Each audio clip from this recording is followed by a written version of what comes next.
Hi everyone, today I'd like to share with you 3 questions that you can ask to help keep yourself effective in the future. I started thinking about these when I was ordering coffee and the person asked for my name. Now it's not an unusual question to be asked, but what I found odd this time was that it was 5:30 in the morning, it was still dark outside, the cafe had just opened its doors and I was the only person for miles around.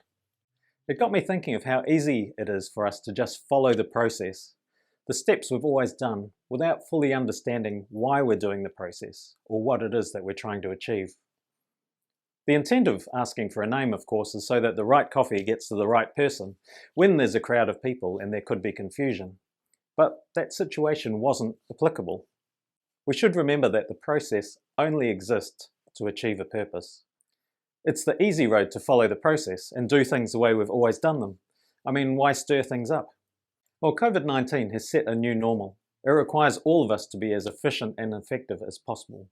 Individuals and businesses need to be able to adapt, to create, and not just blindly follow the process or the way things have always been done. So, here's my 3 questions. Number 1, what is your objective? In his best-selling book, The 7 Habits of Highly Effective People, Stephen Covey refers to this as starting with the end in mind.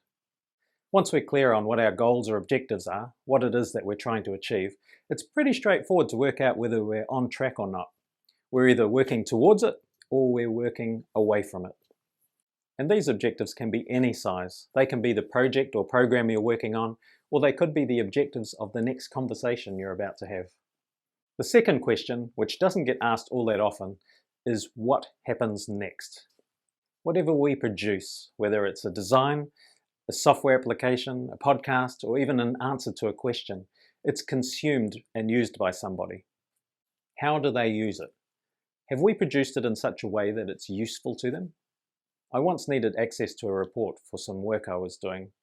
I stopped past the service desk and asked for access. Sure, no problem. His colleague sitting opposite overheard the conversation and asked a couple more questions.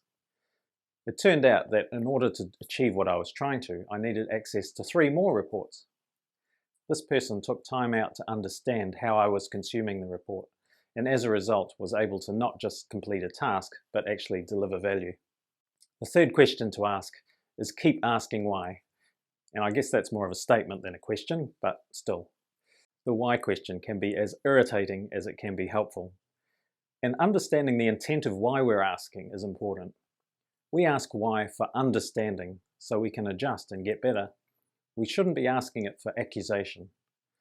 So sometimes we can change the words we use, but still reflect the why sentiment. For example, instead of why are you doing that, it could be, I'm interested in knowing what the reason is for this. Instead of why do you think that, it's like, how do we know this is true? Or why did this happen? Have we identified a cause? Just adjusting the language slightly can make it less personal and we can avoid people being defensive. So there's my 3 questions. I'm interested to hear what your questions are that you find useful. Why not put them in the comments below? Or not. Anyway, we'll talk to you next time where we'll be covering 2 questions that could potentially change your life. See ya. Thanks for joining us this week on The Coach Potato. If you found any of this helpful, please do feel free to share it, or consider hitting subscribe and the little alert bell so you don't miss out on future episodes.